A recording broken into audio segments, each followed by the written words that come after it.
The man casually tossed away a carrot he'd already taken a bite out of, and somehow one-shot an S-rank forest dragon. Even a demon lord general was sent flying, coughing up blood, by a single punch, and all of it came from his love of farming. That day, his farmer class skill finally hit max level. Just as his best buddy was congratulating Jack, the system popped up an option to merge all farmer-related skills. Jack clicked confirm just to see what would happen, and immediately gained the title Nature's Favorite. His attack power shot up to an absurd 70,000 plus, but none of that mattered, because it was already time for Jack to sell his vegetables. So he said goodbye to his friend and headed for the royal capital. While Jack was walking along, munching on a carrot, a deafening roar suddenly echoed from the sky. A group of adventurers was locked in battle with a giant dragon. No one knew why a dragon had appeared in a supposedly peaceful zone, but Jack decided to toss his carrot to get the dragon's attention.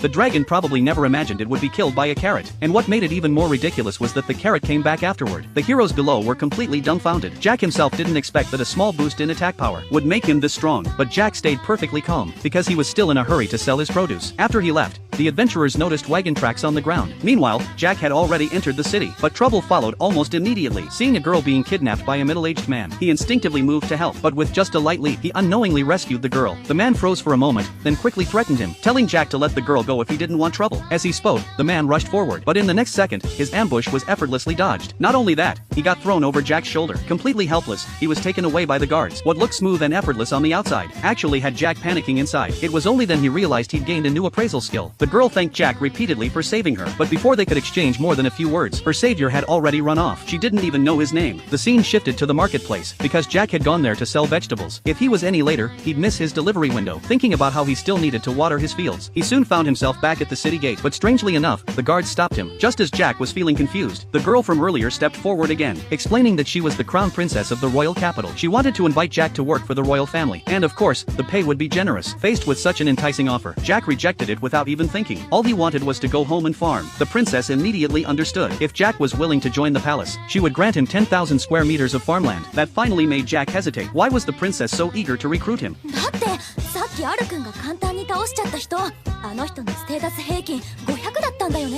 The question piqued Jack's curiosity. The princess explained that an ordinary person's stat value was around 50. Adventurers averaged 130, knight captains 600, and the legendary hero stood at 1,000. At that point, she asked what Jack's stats were, but this was a question that would never get an answer. There was no way Jack would reveal his numbers. Just then, 3 people approached the gate. The guards clearly knew them, and noticed the crystal they were carrying. The trio didn't try to hide anything, saying it was a treasure dropped by an S-rank forest dragon, though they hadn't been the ones to kill it. All they knew was that a wagon had passed by at the time. Those details immediately made the princess think of Jack, but by the time she realized it, he was already long gone. The princess refused to give up and planned to chase after him, but at that moment, she received terrible news. A massive horde of monsters was advancing toward the royal capital, made up of many different races. According to